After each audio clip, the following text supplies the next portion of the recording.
토트넘이 지금 리그에서 흐름이 굉장히 안 좋죠. 첼시전부터 시작을 해서 사우스햄튼한테는 역전패, 울버햄튼한테도 지면서 지금 3연패. 울버햄튼이 공격력이 좋은 팀이 아닌데도 불구하고 홈에서 2골을 맞았는데 그 토트넘이 맨시티 원정 갑니다. 직전 맞대결. 예. 기억하시죠? 이거 정확하십니다. 예. 1대0으로 이겼으니까 1대0. 누누가. 그리고 예. 결승골의 주인공은 이제 손흥민 선수. 맞습니다. 넘어지면서 넣었어. 그렇죠. 대단한 골이긴 했어요. 그때 전술 준비도 잘했어요. 그때 맨시티가 아무래도 그 유로나 그 코파 아메리카 차출된 선수들이 많아서 프리시즌 때 보면은 라인업이 되게 뉴스들만 나왔었어요. 아니 그리고 누누가 그 울브스 때도 그랬는데 맨시티 은근도 잘 잡기도 그것도 하고. 있어요. 예. 1910 때가 특히 하이라이트였거든요. 그때 다 이기지 않았나? 더블했었던 것 같은데? 그랬던 걸로 알고 있어요. 예, 제가 예. 기억하기에도. 아무튼 그런 것처럼 누누도 좀 강한 면모가 있었고 그리고 그때 맨시티의 컨디션이 좀 좋지 않았던 부분을 토트넘의 누누 감독은 약간 그 오픈발의 느낌도 있는데 전술 개혁발 개혁발 준비를 잘했다. 그러니까 이제 제가 봤을 때는 진짜 적절했다. 진짜 화환으로 저기 이제 레비 해가지고 누누 감독이 활용합니다. 음식점 중에서요 별로인데 그러니까 저희 아버지 어머니가 취미가 뭐냐면은 동네에 새로운 음식점이 생기면 무조건 가. 네. 그리고 나오면서 저기 맛이 있네 맛이 없네 이런 얘기를 하거든요. 맛이 없어도 개업했네? 그럼 가는 사람들이 있단 말이야. 맞아요. 그거로 사면성했잖아. 그러니까 누누는 그 화환으로 팬 거예요. 8월 일정 그 경기만큼은 좋았죠. 그 경기 딱 끝나고 나서 딱 맨시 잡고 손흥민 골로 간 거예요. 누누! 이렇게 했는데 이제 심지어 또 이제 소니가 또 골을 넣다 그렇지. 보니까. 근데 그 뒤에는 이제 나가가 돼버렸죠. 그 뒤 경기가 너무 이기긴 했는데 졸전이었죠. 그래도 그렇죠. 누누가 잘한 거 솔샤르한테 홈에서 진 거. 그거 그거 잘한 거예요. 그러면서 그건 잘한 콘테를 잡을 수 있었죠. 네. 맞습니다. 라인업을 보겠습니다. 예상 라인업인데요. 일단 맨시티, 토트넘 모두 이제 부상자들이 돌아올 수 있을지 좀 변수는 있는데 맨시티는 이제 챔스 때 징계로 빠졌던 워커가 역시 돌아오겠죠. 네. 그리고 라포르테, 디아스로 센터백 조합은 계속 굳어질 것 같습니다. 베실바, 로드리, 덕배 그리고 최근 폼이 좋은 스털링과 마레즈 그리고 최전방 가짜 9번 포든 이게 가장 지금 베스트로 꼽아보는 이상적이죠? 베스트네요 지금. 라인업이지 않나 싶고 베실바는 진짜 네스포팅 리스본 정도 본인이 직접 했잖아요. 너무 잘했어요. 진짜 이더라고. 물이 올랐습니다. 네. 마레즈도 그때 잘했기 때문에 네. 기대를 좀 해볼만 하고 자 토트넘 역시 3-5-2 전술로 좀 예상을 했는데요. 모우라는 빼버렸습니다. 손흥민, 케인, 윙백의 뭐 레귤론과 로얄 그리고 벤탄쿠르, 윙크스, 호이비에르인데 스킵의 부상 복귀 여부가 중요할 것 같아요. 만약에 스킵이 부상 복귀가 된다면 여기 이제 윙크스 빠지고 스킵 들어가는 맞아요. 게 이상적이죠. 그래서 가장. 벤탄쿠르 수미로 쓰고 호이비에르 스킵 이렇게 두 중미로 올리는 게 가장 낫지 않나. 그렇게 됐으면 좋겠는데 일단 아직은 부상 의심 단계이기 때문에 저희가 지금 마지막까지는 확인을 못하기 때문에 일단 스킵은 좀 빼놨습니다. 부상 복귀하면 들어올 것 같고 다이어도 일단 부상 의심이어서 다이어도 있어야 되겠더라. 네, 있어야 돼요. 있어야 되겠더라 여기. 없으면 또 백스리는 벤 데이비스, 로메로, 다빈손으로 나올 겁니다. 특히 이 오른쪽 라인. 맞아요. 로메로가 오른쪽 스토퍼로 가야 오른쪽 비에더부터 유려하고 좀 스토퍼가 전진해서 좀 풀어주는 맛도 있고 수비도 더 잘하고 다이어가 또 가운데에서 이렇게 조율도 해주고 좀 중심을 잡아줘야 돼요. 그렇다고 탄강가를 쓸 수는 없잖아요. 안 되죠. 그 탄강가 지금 돼요? 부상입니다. 그런 거 보면 다이어가 돌아와서 빨리 이 백스리도 좀 다이어, 로메로, 벤 데이비스 이렇게 나가야 된다. 근데 아직은 부상 의심 단계입니다. 맞아요. 이런 부분들은 좀 걱정이 되고요. 자, 의외 맞대결 기록을 보겠습니다. 토트넘이 맨시티한테 꽤 강한 편인데요. 최근에 그러니까 보면은 올 시즌도 그렇고 이상하게 맨시티는 잘 잡은 것 같은데 네. 펩은 잘 잡은 것 같은데라는 생각해요 우리가. 자, 지난 시즌에도 네. 토트넘 홈에서 맨시티를 잡았죠. 무리뉴 감독 때. 그때 이제 그 역습 축구로 맨시티를 잡아내면서 토트넘이 승점을 차곡차곡 쌓았고 12월에 그 유명하고도 유명했던 영상 첼시, 리버풀, 토트넘 썸네일에 두고 이 1, 2, 3위 팀 누가 우승하냐 이거 가지고 12월에 우리가 토론을 벌였죠. 그리고 세 팀 다 그 뒤에 떨어졌습니다. 네.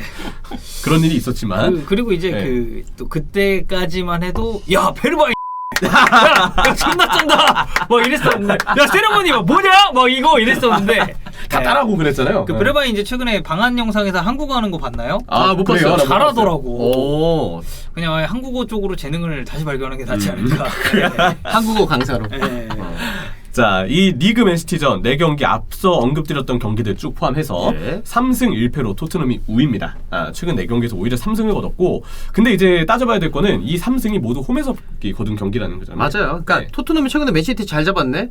최근에 흐름이 3연패긴 한데 그래도 맨시티 야 이거 또 모르는 거 아니야라고 생각할 수 있지만 이거 맨시티 홈입니다. 맞아요. 이번에 맨시티 홈이고 근데 이제 그 팬들의 기억에는 그건 있을 것 같아요. 1819 챔피언스리그 VAR이 그거 진짜 내가 그래도 비교적 최근에 축구 본 것 중에 개 명승부였습니다. 1, 2차전 다. 맞아요. 네. 그게 그래도 역시 내리에 깊이 막혀있기 때문에 뭔가 토트넘은 맨시티한테 강하다. 혹은 맨시티 입장에선 토트넘은 조금 이상하게 까다롭다. 이런 기억이 좀 선명하게 그럴 남아있을 수 것 있어요. 같아요. 그럴 수 있어요. 네, 그때 너무 선명하기 때문에. 자, 그래서 올 시즌 리그 개막전도 토트넘이 1대0으로 이겼고요. 자, 근데 토트넘 입장에서 조금 부정적인 기록이 하나 있습니다. 네. 지금 맨시티가 리그 디펜딩 챔피언이에요. 예. 근데 토트넘이 리그 디펜딩 챔피언에게 마지막 더블을 달성한 시즌이 1986, 87 시즌이다. 야, 이때면은 지금 우리 중에 이명철 빼고 다 안 태어났을 때 아니야? 그렇죠. 형철이만 그때 한 100살 정도 됐고. 네. 아, 여기서 들키네요, 제 나이를. 아, 네. 90살 정도구나. 아, 맞아요. 이제 한창 정정했을 때. 진짜 팩트로 따지면 사실 이게 종윤이 형이랑 주원이 형만 태어났을 때거든요. 그쵸. 종윤이 형, 85년생이니까. 종윤이 형 2~3살 때. 네. 그때였다. 우리는 이제 아빠 쪽에 있을 때. 맞아요. 그래서 놀랍죠. 이때 디펜딩 챔피언은 리버풀이었다고 합니다. 아, 그렇군요. 네, 맨시티 홈에서는 정반대의 기록이 나옵니다. 네. 토트넘이 아까 수빈이 형의 말씀처럼 맨시티 원정은 좀 부담스러울 수밖에 없는데 그럼요. 기록을 보면 맨시티가 리그 홈 토트넘전 11경기로 범위를 넓혀봤을 때 예. 8승, 네. 2무, 1패 성적을 거두고 있어요. 그러니까 우리가 아는 상대 전적 나오는 거예요. 이렇게 가면은. 맞아요. 그만큼 이제 역시 맨시티가 홈에서만큼은 토트넘한테 강하다. 예. 이런 부분들을 알 수 있는데 예. 자, 우리가 이제 주목해야 될 점은 펩 과르디올라와 안토니오 콘테. 그쵸. 감독의 네임밸류는 아주 굵직한 두 인물 아닙니까? 그렇다면 누누 펩보다는 조금 그래도 무게감이 있는데 훨씬 있죠. 네, 훨씬 있죠. 콘테 펩의 맞대결 구도는 그동안 어땠는가? 예. 근데 여기서 좀 의미 있는 기록들이 있습니다. 네. 일단 통산 전적 4경기 2승 2패로 딱 동률이네. 네, 딱 동률인데 재밌는 점은 2016-17 시즌 첼시의 프리미어리그 우승 시즌이었죠. 맞아요. 이때는 콘테 감독이 펩에게 더블을 달성합니다. 이때가 제가 이제 스포티비에서 중계 한창 했을 때 아니에요. 우리 이미 이제 첫 시작할 때요. 시즌이야. 첼시 우리 시작할 맨시티 이거 제가 중계했을 건데 제가 저 얘기 했던 기억이 나요. 펩한테 더블 처음이다. 맞아요. 예, 이거 제가 했던 기억이 나요. 펩 과르디올라에게 리그에서 더블을 거둔 첫 번째 감독이 안토니오 콘테입니다. 이때 네. 첼시는 참 3백 열풍을 전 유럽에 그치 걸쳐서 맞죠. 예. 근데 2017-18 시즌 이제 펩 과르디올라의 맨시티가 풀백을 적극적으로 보강하면서 이 다큐멘터리도 나왔던 시즌이잖아요. 확실히 올라왔던 시즌이고 반대로 콘테는 보드진과의 불화 끝에 조금 이제 약간 내리막을 걷고 있던 시점이었죠. 그리고 이때는 펩 과르디올라의 더블이었습니다. 저 시즌에 이거는 기억하나요? 같은 경기가 네, 하나 그 경기 있었어요. 기억하시네요. 네. 아니 그- 그러니까 그 하프라인 근처 애들이 그래, 그거죠? 그거야. 아까 안 하고 그냥 계속 가만히 있었던 경기. 그거 아마존 프라임에 그 맨시티 다큐에도 나와 있는 경기예요. 그거 진짜 콘테 되게 너무 적극적이지 않았던 경기 운영 때문에 첼시 팬들이 화를 많이 냈다. 많은 비판을 받았죠. 그런 경기인데 이때 펩이 더블을 달성합니다. 그래서 2승 2패 이렇게 맞대결의 전적이 나왔고요.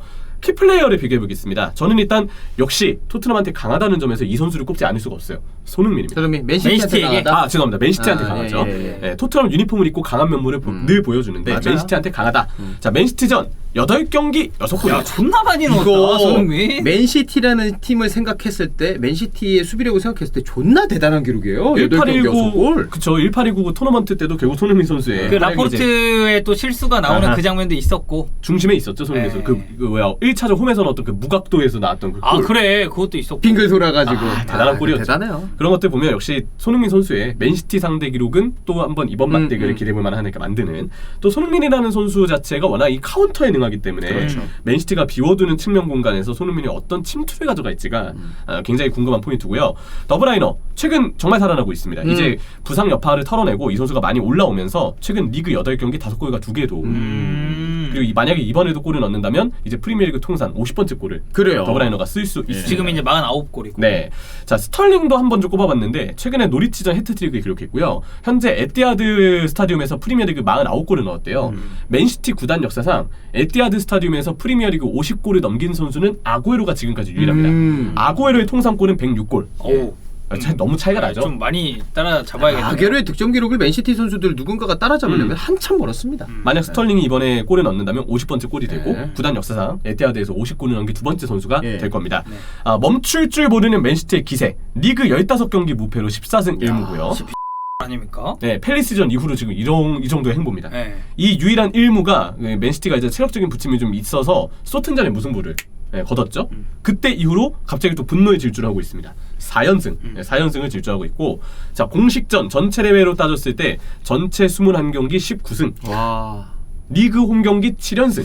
뭐 맨시티는 그냥 무난하게 네. 가고 있네요. 굉장히 무난하게. 대단하다 진짜. 그래서 이런 부분들을 보면 역시 맨시티가 맞대결상 솔직히 굉장히 우위에 있다라는 점은 당연히 누구나 인정할 만한 부분인 것 같고요. 그리고 올 시즌 맨시티가 이제 이런 기록들과 지금의 흐름 때문에 챔피언스리그에서 가장 또 우승 확률이 높은 팀으로 그쵸. 거론되고 있죠. 네. 왜냐면 뭐 이제 바이언 관련된 이야기도 저희가 했지만 바이언이 최근에 좀 흔들리고 있고 파리 생제르맹도 뭐 레알 잡긴 했으나 좀 흔들리고 레알 말할 것도 없고 딱 챔피언스리그 전체 16강 대회는 보잖아요. 맨체스터 시티밖에 안 보여. 맞아요. 네, 이 상황에서는. 그래서 지금 확률상 높다 이런 얘기들이 많이 나오고 자 토트넘 반전이 필요합니다. 리그 3연패 마지막 리그 4연패가 글렌 호들 감독이 있던 시절이에요. 야, 엄청 오래 전이네. 2004년 10월부터 11월까지. 나 중학생 때야 2004년이면.